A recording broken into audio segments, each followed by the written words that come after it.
Hello and welcome back to Math and Tea, the show where we talk math and drink tea. I'm your host, Professor Joseph Van Dyke, and in this episode, I want to do something a little different. I want to talk about the tea side of math and tea. A friend of mine recently said she wanted to try drinking more tea, but she kind of wasn't certain where to start.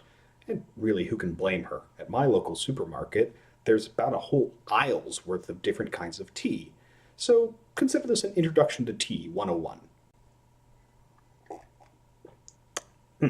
So first, let's talk about types of teas. There are two broad categories of tea, true teas and herbals. Now, true teas, as their name implies, are actually made from tea leaves, from the tea plant, whereas herbals are infusions of other plants, basically anything you can make a tea out of.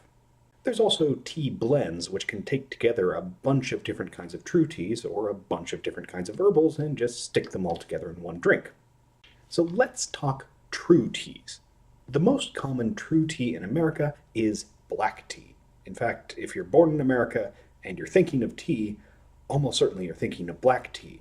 Assam, Ceylon, Darjeeling, English breakfast, Irish breakfast, Scottish breakfast, Earl Grey, all of these things are black teas. Black teas, like the one I'm drinking here, tend to have some of the strongest aromas of the true teas. They also tend to have some of the strongest flavoring of them, very hearty and robust. They can be nutty, malty, earthy, even on occasion chocolatey. And to go with that strong aroma and strong taste, it's a strong amount of caffeine. Okay, a quick word on this, because a lot of people drink tea for the pep it gives them. It's really hard to measure exactly how much caffeine is in a cup of tea. Depending on the type of tea and the type of brewing and the length of brewing, all of that can change how much caffeine you're getting. But on average, a cup of black tea, loosely defined, has about 40 to 50 milligrams of caffeine, whereas a cup of drip coffee contains about 100 to 200 milligrams worth of caffeine. So think of it that your standard cup of black tea contains about half to a quarter of the amount of caffeine that you would have in a cup of coffee. So that's black tea. Now let's look at green tea. Again, if you were born in America, green tea is probably the type of tea you associate most with being at a Japanese restaurant. Common green teas include sencha and matcha and even gunpowder. Yeah, it's called gunpowder. No, I'm not entirely certain why. But anyways, green tea tends to have a lighter aroma and a lighter flavor than black teas. So black teas tend to be a heartier flavor, whereas green teas tend to be a little bit lighter, more grassy and citrusy. Green teas also tend to have less caffeine in them than black teas. They have around 20 milligrams per cup, which is about half of that of a cup of black tea. Now there are two other types of true teas that are common on the American market, oolongs and whites. And oolongs are kind of an oddball.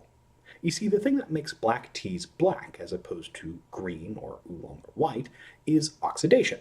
And a black tea undergoes a complete oxidation process. An oolong undergoes a partial oxidation process. So some oolongs are lightly oxidized and more like a green tea, and some are really oxidized and more like black tea. And so it's kind of hard to say much about them. Some are more like green, some are more like black, and you just kind of have to try them and find out. On average, oolongs have about 30 milligrams of caffeine per cup, right between a green and a black. Finally, white tea. Now, white tea is pretty rare in the States. I only tend to find it when I'm actually looking at a specialty tea store. Now, white tea, unlike all of the other teas, is very, well, not processed. Even a green tea leaf goes through a fairly significant process to go from a leaf from the tea plant to a green tea leaf. Not so with white teas, and as such, white teas have very subtle aromas and very subtle flavors, ones that honestly I kind of really like. And to go with that, white tea also has the least amount of caffeine of all of the true teas, averaging around 10 milligrams per cup, about a quarter of that of a cup of black tea. Okay, now before I move on, I've been talking a lot about caffeine content, and there is a point here to be aware of. Decaf does not mean no caffeine. Decaf means greatly reduced amounts of caffeine. If you really want to have absolutely no caffeine whatsoever, stick to herbals. Speaking of which, let's talk about herbals. Basically, if a plant is safe for human consumption, you can make tea out of it. That said, there's two special types of herbal teas that get their own names, and it's probably therefore good to talk about them a little bit. The first is red tea, or rooibos tea. Now, rooibos is a plant native to South Africa. It's got a very distinctive flavor, one that, okay, honestly, I'm not a big fan of it, but hey, everyone's palate is different, so you might really like it. And rooibos tea, like most herbal teas, is completely caffeine-free. And finally, our tour of the tea ends with mate tea, also known as yerba mate. Now, mate deserves a shout out for one particular reason. Unlike basically every other kind of herbal tea, mate has caffeine. A lot of caffeine. Like 80 milligrams per cup worth of caffeine. That's double what you get out of a cup of black tea.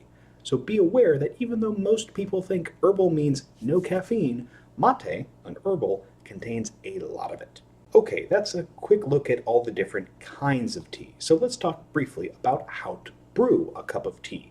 First of all, you need water.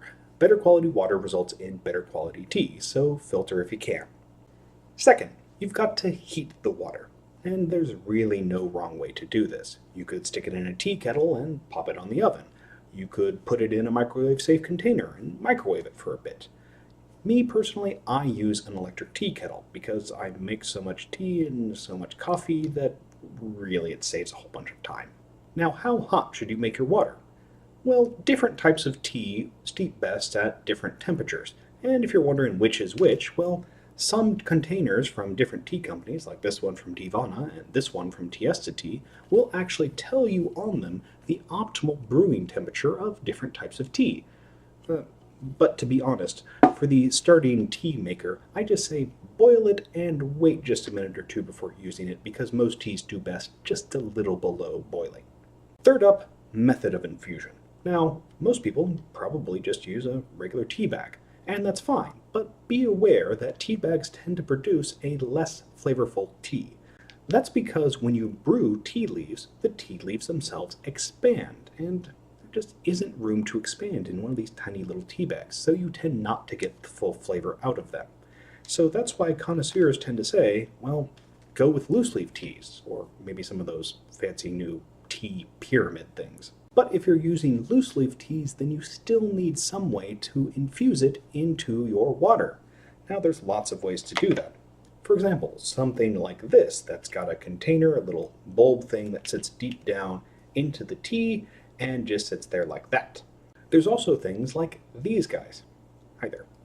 These things, you fill them with tea leaves and you hang them from the rim of your mug. When it comes to low-cost options to infuse loose leaf tea, I'd probably prefer something like this over something like this. I've used a bunch of different kinds of things like this, and every single one of them has been finicky and just not that effective. Whereas things like this, kind of hard to go wrong with them. Of course, there's still other options. A traditionalist might prefer a classic tea kettle.